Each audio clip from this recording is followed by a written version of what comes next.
ఈరోజు వర్షిప్ కూడా చాలా రకాలు మారిపోయింది. టెక్నాలజీ మారిపోయింది, చెప్పాను కదా, టెక్నాలజీ మారింది, లేకపోతే ఇంకేం మారినాయి, అన్నీ మారిపోయింది, జనరేషన్ మారింది. కానీ దేవుడు కొన్ని ప్యాటర్న్స్ మార్చడు.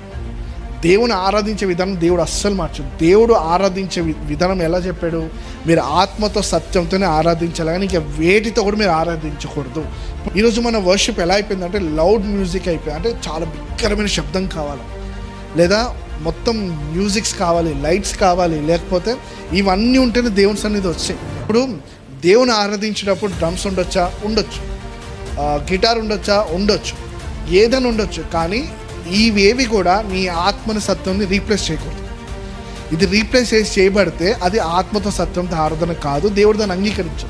ఈరోజు పాయింట్ ఏంటంటే, ఒకప్పుడు వర్షిప్ అంటే అందరూ పశ్చాత్తాపడ్డానికో, లేకపోతే మార్మన్స్ పొందడానికో, లేదా దేవుని స్తుతించడానికో ఇలాంటి కోసం చేసేవారు ఆరాధన. కానీ ఇప్పుడు ఎలా ఉందంటే ఎవడు గొప్ప అని చూపించుకోవడానికి చేసే ఆరాధనగా మారిపోయింది.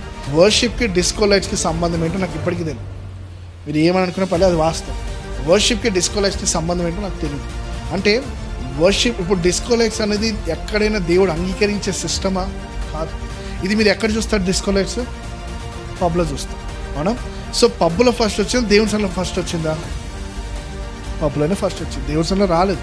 ఎందుకంటే దేవుని సన్నిధి లైట్స్తో సంబంధం లేదు, దేవుని సన్నిధి ఆత్మతో సత్యంతో సంబంధం. అయితే ఈరోజు నా పాయింట్ ఏంటంటే, ఇప్పుడు తంబుర సితారనాదంతో దేవుని స్తుతిస్తూ అంత బాగుంది, కానీ దేవుడు దాన్ని అంగీకరిస్తున్నాడా? లేదు. ఎందుకు అంగీకరిస్తలేరు? దేవుడు చెప్పిన నియమం ప్రకారం వాళ్ళు ఆరాధించట్లేదు, కానీ వాళ్ళకి సొంతంగా అనిపించింది చేశారు. ఈరోజు మనం చేసే ఆరాధన కూడా నీకు నచ్చి చేస్తే కాదు. అంటే పెద్ద పెద్ద ఎల్ఈడి లైట్స్ పెట్టేసి, డిస్కో లైట్స్ పెట్టేసి, పెద్ద పెద్ద గ్రౌండ్లో పెట్టినంత మాత్రం దేవుడు అంగీకరిస్తాడా? కాదు. నీ ఆరాధనలో నిజంగా బిబిలికల్గా ఉందా? నీ ఆరాధన ఎందుకు ఆరాధన చేస్తున్నావు? ఎవరి కోసం ఆరాధన చేస్తున్నావు? నీ ఆరాధన ఆత్మతో సత్యంతో ఉందా అనే విషయం మనం ఆలోచించాలి.